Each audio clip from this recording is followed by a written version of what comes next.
Right. Yeah. And it's funny because I've talked to a lot of people and they're always like, how are you going to get eyes? How are you going to monetize? And I said, the money will come when it needs to come. But I'm more concerned by building this community and loyalty and dog parent space. And that's exactly right. With the marketing strategy that I had in mind is why build a website and then scramble to get people when I could build this community first on social and through the e-newsletter and then bring them to the website. And then the hope obviously is that those people will refer other people to Dog Spotted, the website, and it'll just continue to grow. Welcome to the Wear, Wag, Repeat podcast. I'm Tori Mystic. As a dog mom lifestyle expert, blogger, and business owner, I love talking to other women in the pet industry and sharing their advice with you every week. Sit, stay, and listen to the latest episode.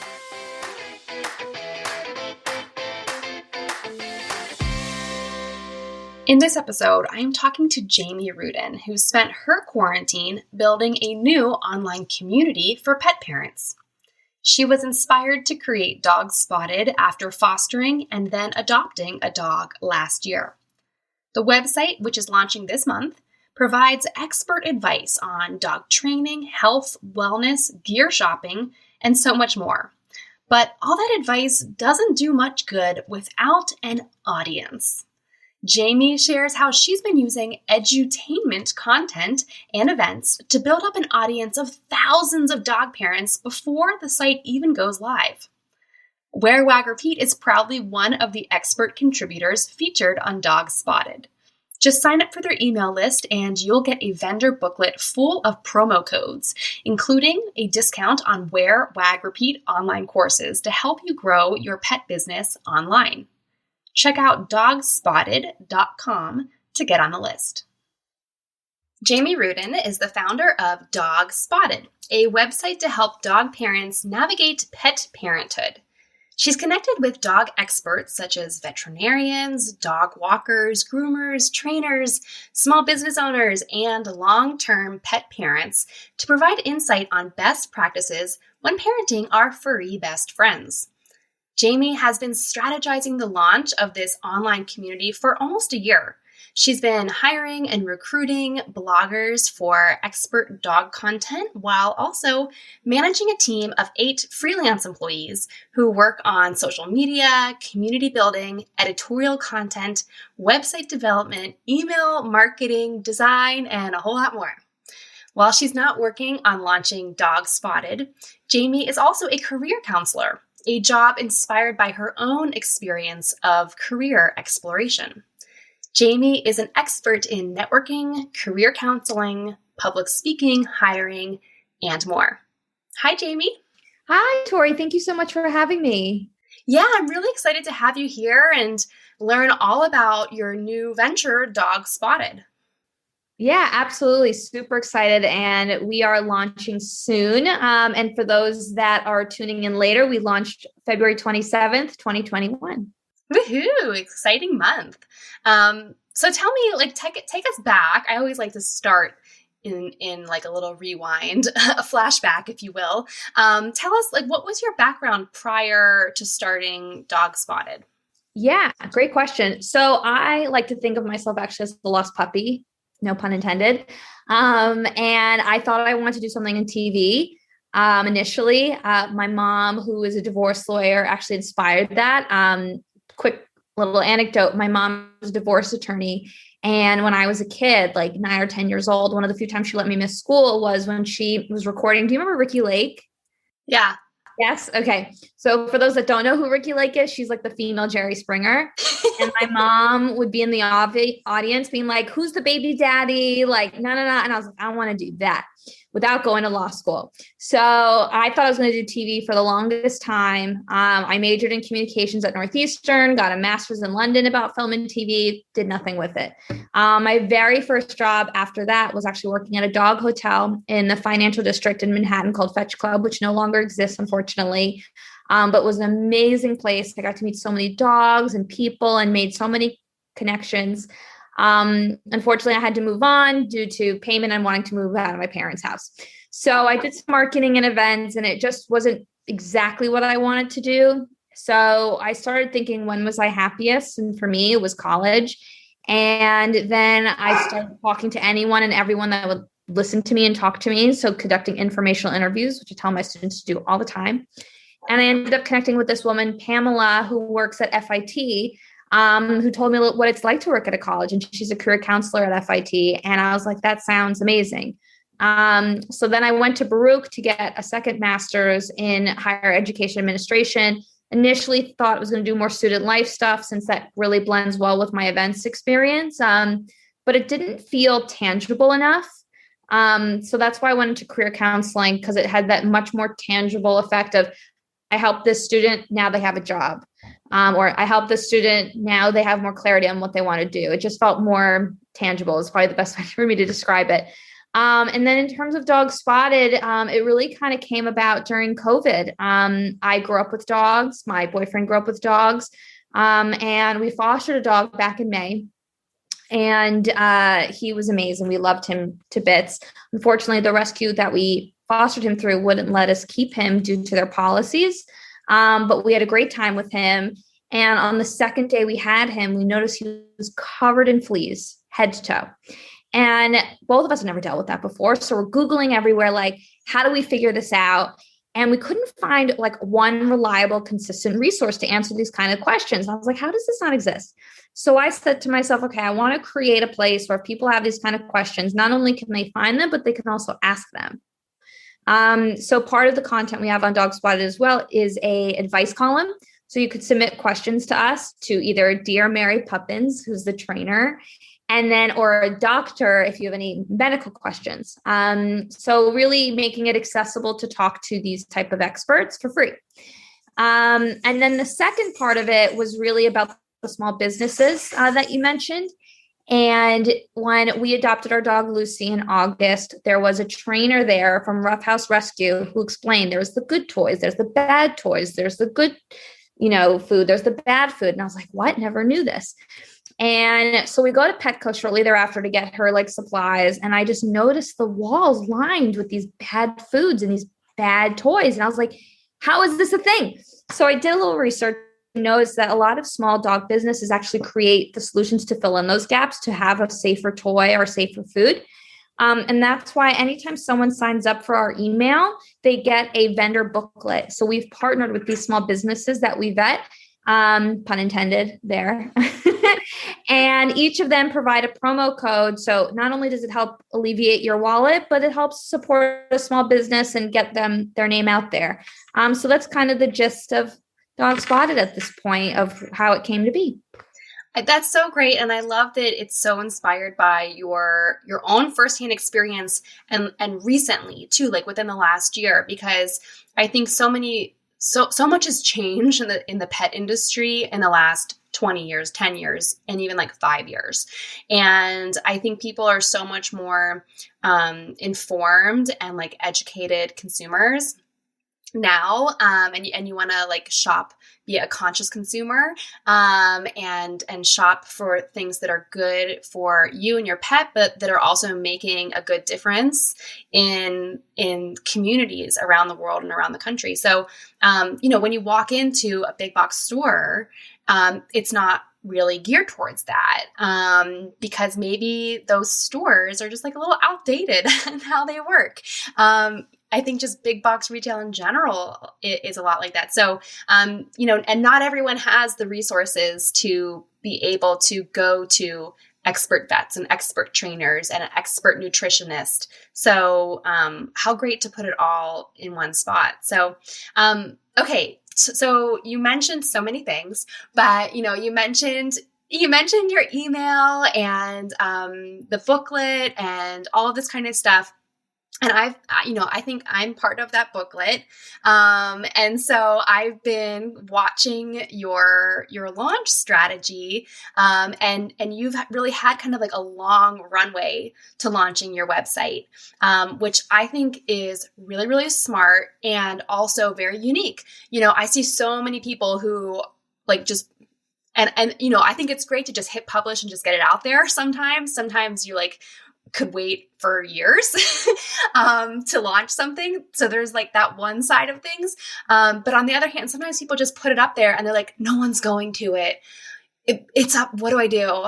And so you really kind of like flipped it upside down, and so tell us about your strategy. You've been working on launching this and marketing it for months. So what all has gone into that?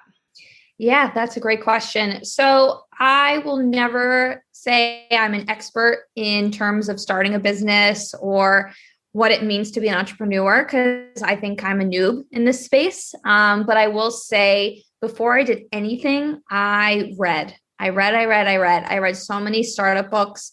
One of my favorites was called Go to Market, and it literally, Be the Go-To.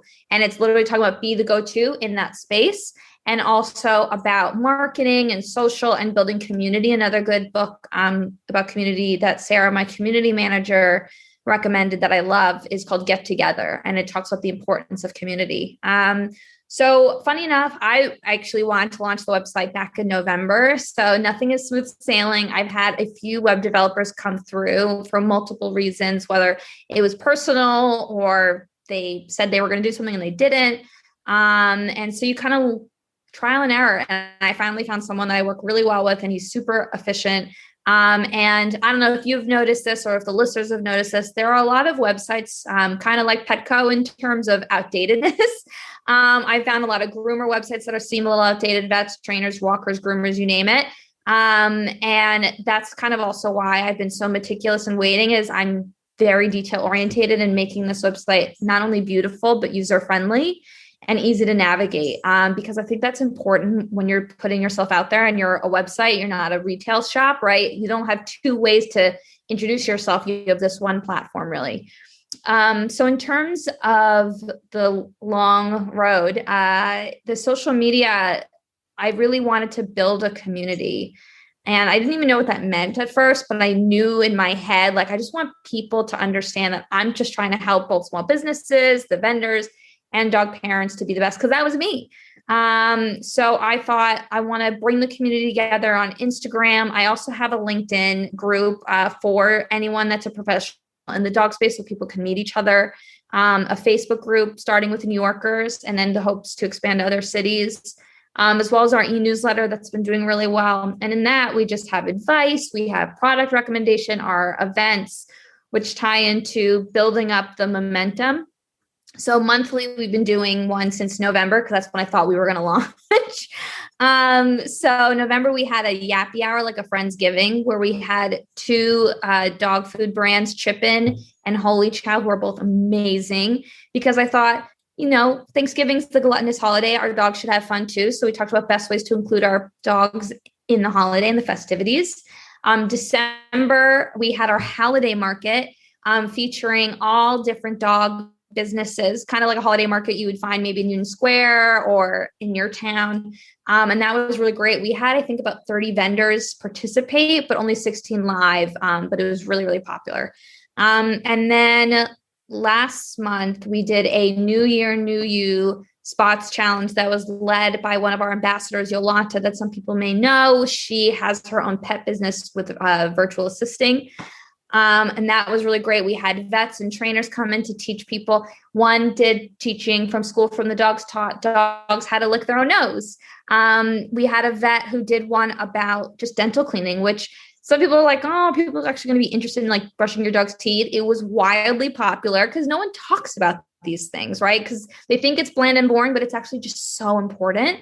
And then this month, the other day, we had our Valentine's Day event, and we had Karishma from Calm Canine Academy come, and she talked about introducing your dog to a new dog, because if you're going on a first date with another dog parent, at least the dog should get along. Then we had Dog Jeopardy. The only place you can go on a date now is the park. So right, exactly. So it's perfect timing. We had Dog Jeopardy, and we had what's his name, Manish, from Charmer app, a pet parenting app, as well as a dating coach to help navigate dating during this time. And at all of these events, we've had many giveaways, promos, prizes. It's been really fun. And our next event, which is launching with our website, is an Ask an Expert, which we're doing this event to kind of translate what the website's to do, to make it approachable to talk to vets, rescue organization, adoption organizations, groomers, walkers, trainers, you name it, dog photographers, like everything. So we really want to make it super accessible. So we're really excited about that. That's going to be taking place both on Zoom and on Instagram. And we have a whole ambassador squad, part of Dog Spotted, that are these experts, as well as illustrators and just strong community members in the dog space to help promote this accessibility and being available to answer questions. What I'm hearing while I'm listening to all of that is like, it's a combination of entertainment and education, that edutainment kind of niche. And I think it's just so great because I see so many accounts that, they just push all one thing. They push all entertainment, or they push all education, or they push all selling, and it's just not working. So, it's really important. It sounds like you had like fun things, educational things, you had shopping events, a little bit of everything to kind of get people engaged, because also like not everything's going to appeal to everyone. So not everyone wants to go shopping. Not everybody wants to teach their dog to lick their nose. So you offer like a variety of things and get people excited. Absolutely. That's exactly why we try to diversify. And as we continue, right, holiday market and Valentine's Day event were kind of obvious. A lot of our other events are revolved around those national dog holidays. Mm-hmm. So we definitely have one for every month, and it's free to attend. The only ones that aren't free, we have one coming up in April. We're going to be doing a virtual walkathon that is open to anyone in the world. And it'll be just raising money for dogs rescues. So we're not taking a cut. It's just for the rescues. So we do ask for that, but otherwise it's been totally free. Are you enjoying this interview?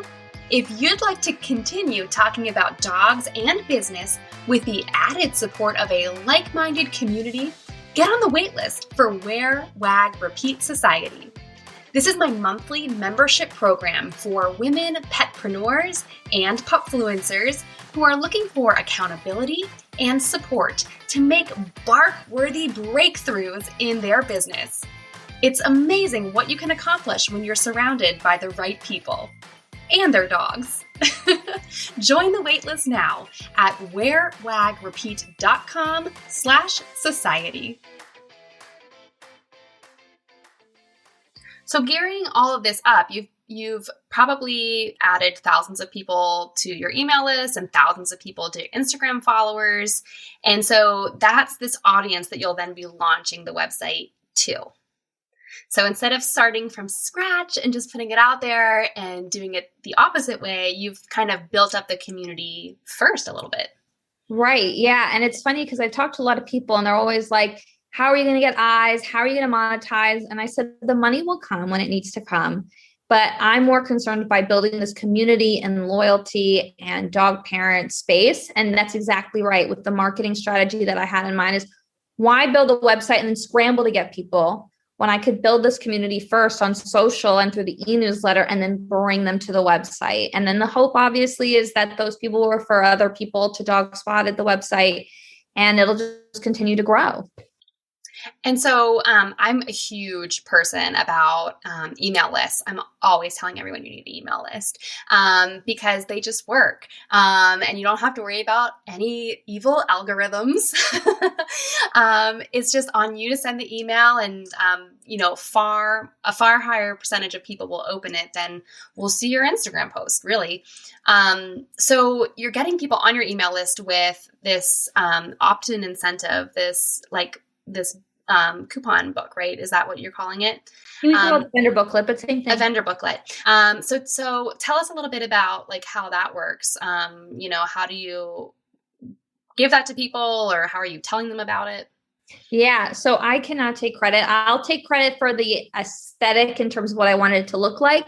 But actually executing the email, I've hired Alicia Norton, who's fabulous in executing our emails and designing them and editing and making sure to do A/B testing. And for those that don't know what A/B testing is, it's having, whether it's two different subject lines or developing two different types of emails to see which tests better, or maybe you send one at 9 a.m. or you send one at 1 p.m. to see if the open rate is different. So she does things like that for me. So in terms of the email, we actually have been growing quite quickly, and I've been doing a lot of research because I didn't know that much about it, and about what's a good open rate, what's a good click rate. And again, for those that don't know, open rate is opening the email, and click rate is how many things are they clicking. And I totally agree about in terms of really getting the message across to your audience, because they signed up for the email. And I actually recently added this new feature to my email, which some people do, some people don't. It's called double opt-in. And what that means is when you subscribe to the email, you get another window that says, are you sure you want to subscribe? Click here. And at first I was kind of against it because I was like, won't that deter people? But I was like, you know what? If people really want to get these emails and are going to open my emails, which is what I want, then they will click that button. So I find that to be really effective as well. And in terms of the vendor booklet, I just thought, what would I want out of an email? And as a woman that loves to shop and loves to find a good deal, that's the New York Jewish girl in me. I thought small businesses want to get out there. People want a discount, put it together and to grow my email. And we have done other things as well. On top of that, we also do this thing called the Ultimate Guide. Love a good pun. And there it's really high value content to parenting, dog parenting. So we had one of my favorite ones was about budgeting for your dog. Because I don't think people think about that. People maybe budget more for their child, knowing they have to go to school or they have daycare and things like that. But dogs, people think, oh, it's a pet, it'll just be there and fine.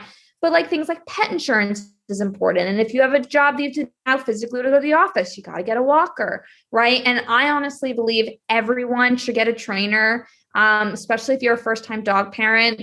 Like, there's no manual, no one really teaches you, or at least having a few sessions with a trainer kind of puts you on the right path and sets a good precedent. One of my favorites, as I mentioned earlier, is Calm Canine Academy. And she was so generous and has created a promo code with us. Hers is Calm Spotted 50. And whoever uses that gets 50% off their first service with her, which is amazing. Wow. And it's virtual, so she can talk to anyone anywhere. That's awesome. So you've been working with like people like Calm Canine Academy, and you mentioned your website developer and Yolanda helping with things and your social media people. You have so many different people that you've pulled into this, which is because it's, it's about community. So why not have a lot of people work on it with you? But through that, and then also through your expertise as a career counselor, what do you advise people ask as like an interview question if they're thinking of hiring a freelancer or hiring like a collaborator is really would be hiring someone too? What are some good interview questions to ask to make sure it's a good fit? I love that question. So what I did specifically for this, just so people, I get this question a lot of where did you find the people? And honestly, LinkedIn. I should get paid by LinkedIn by how much I talk about it. I love LinkedIn. So hashtag a lot of not people, sponsored. No. Right. Not sponsored. I wish I was hashtag sponsored, but I'm not. But no, LinkedIn's a really great tool because not only can you search for people that have a certain title, but you can see your mutual connections. And I could say, hey, Bob, could you introduce me to Sarah?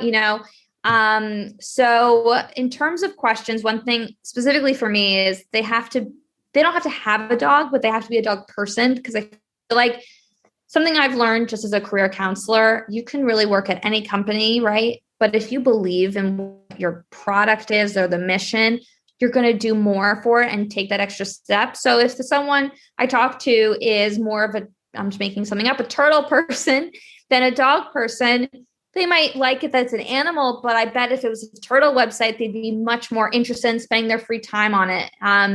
So it's important that your values align. I think so I always share what Dog Spotted's about, and I ask, what are your values, both personal and professional? But I think the number one thing, especially during COVID, but I think this is going to be important anywhere, is communication. That was a problem in terms of my web developers. I would communicate with them, whether it's through email or Slack, and they were unresponsive.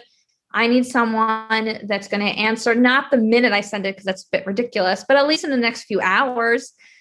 just to know that they're working or on it and received, because otherwise then I feel like if it's time sensitive, then I have to do it, even though I'm asking someone else. And delegation is really important. The other thing I would talk about, it depends whether if you're hiring someone like an intern or a freelancer, is how comfortable are you working alone? There's some people that kind of need their hand held and every day their tasks outlined, where there's other that are like, you tell them what you want to do and they got it. Given that I'm working my full-time job and doing this at the same time, unfortunately, I don't have time to handhold. So I make it very clear that like, can they be comfortable being independent? Because if they can't, then it just won't be the right fit. And some companies like to handhold and micromanage. I'm so not like that. I'm like, I trust you. I believe in you. Go for it. Spread your wings. Yeah. So I think delegation is super important. So I would say values, communication, and independence. Those are 3 really good things to look for. And I know I've worked, I was telling you before we hit record, I've worked by myself for like 12, probably more than that, years. And so like, I'm just used to like, give me the task and just assume that it's going to be done. So yeah, I can't, constantly asking and checking in would be very difficult, at least for me. So approaching the end of our chat today, I want to hear about your dog Lucy, because, well, first of all, I have a Lucy too, so great name choice. Yes. What are the nicknames you have for her? Lucy Goose. That's what I call her. I call her Goose probably more than her own name. That's so funny. Yes. Yeah, I call her Lucy Goose, then I call her Goosey Goose, and whole variations of that. But so how did your Lucy Goose come into your life? My Lulu Bean, my Lubu. Okay. She's such a special place in my heart. And anyone wants to check out what she looks like, she has an Instagram. I'm not super good at updating it, but it's at Lucy the Mini Model, because she's got these gorgeous long legs. So I was so lucky to get in touch with Rough House Rescue. They're based in Long Island. And again, it was during COVID, and their processes was they were one of the few rescues, I think, in New York that actually was still rescuing throughout all of COVID. So they had a lot of dogs, and they said, okay, here's the list, online, pick 3 that you really want to meet on the day. And I said, okay. So I picked 1, 2, 3. And we drive up, and this is so embarrassing. We drive up, and the lady at the volunteer gives us a number to put in our windshield. And they say, we'll have someone come up into your car to bring you out. And I said, okay.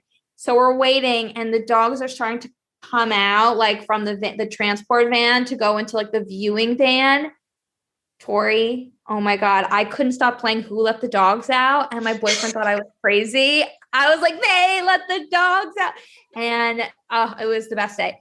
So the volunteer we had was actually a mom of a minor volunteering, because the minor required to have a parent or guardian. So they had her as extra staff, and she didn't really know the protocol per se perfectly, which honestly worked for the best for us, because she kept bringing us the wrong dogs.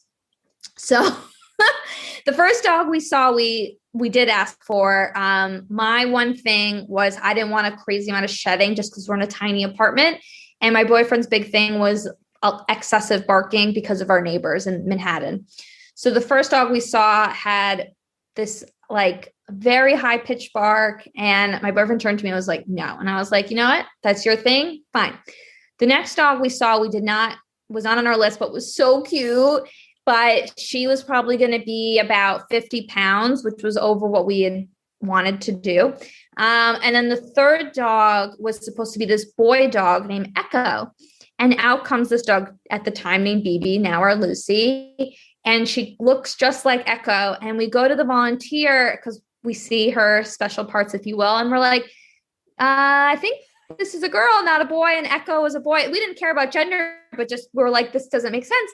And she's like, oh, and I was like, but we really like her. And then we were like, should we meet Echo just so we cross it off our list? And we said yes. And Echo came out and was the sweetest dog, but like my hand was covered in black hair. I couldn't even see my hand after I pet him. He excessively shed. And my boyfriend and I turned to each other and we're like, BB, who's now Lucy, is our dog. And she was just such a sweet, delicious dog, and she's sitting right next to me as we speak. And we got so lucky with her, and she is just perfect for us and our family. And so I'm so thankful the volunteer messed up, because otherwise we wouldn't have met our daughter, Lucy. So that's our Lucy story. I love that. And I love that you went into it with, you both had like a deal breaker, because I think that one of the people might hear that and be like, oh my God, they should just, all the dogs need rescued. And yeah, they do. But we don't want dogs to go back into the shelter. So like, that's one of the, biggest problems I think at shelters is that people take a dog and then it's like way more XYZ than they can handle, like way more barking or way more shedding or way more energy or whatever.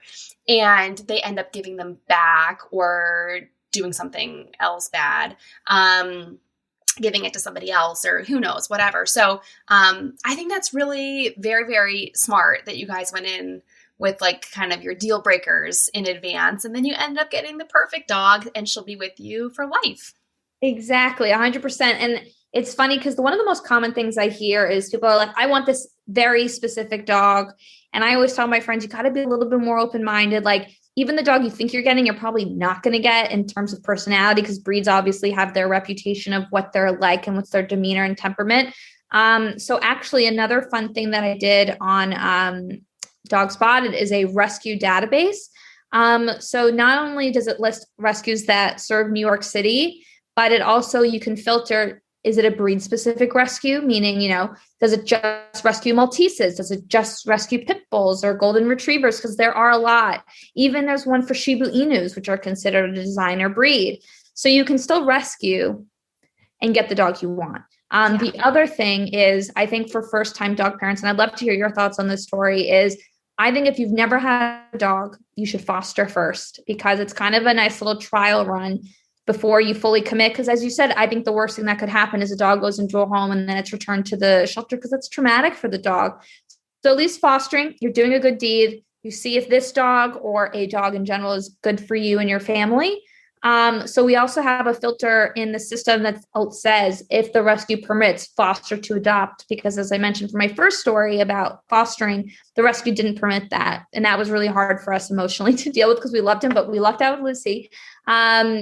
But I think that's just something important for people to have in the back of their minds, that if you foster with the intention of maybe this is a dog for us, maybe not, look at rescues that allow you to adopt the dog you're fostering.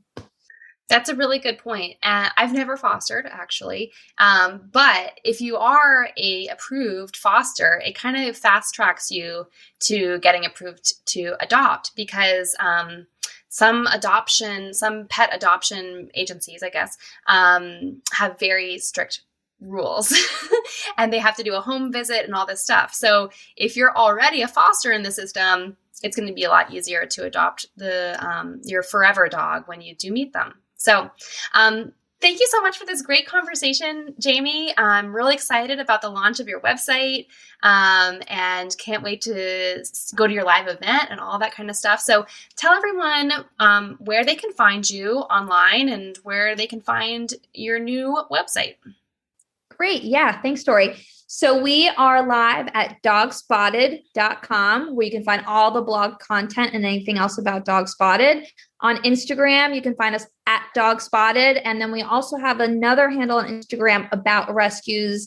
And we do a lot of takeover of rescue dogs called @Spots Adoptable Friends. We also have a Facebook group for New Yorkers, as well as a Facebook page and a LinkedIn group for pet professionals, and an e-newsletter.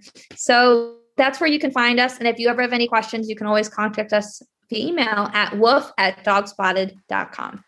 Awesome. Well, thank you so much. And I'm sure we will all see you on the interwebs very soon. Thank you so much, Tori. And thank you to our listeners, or your listeners, sorry. Yeah.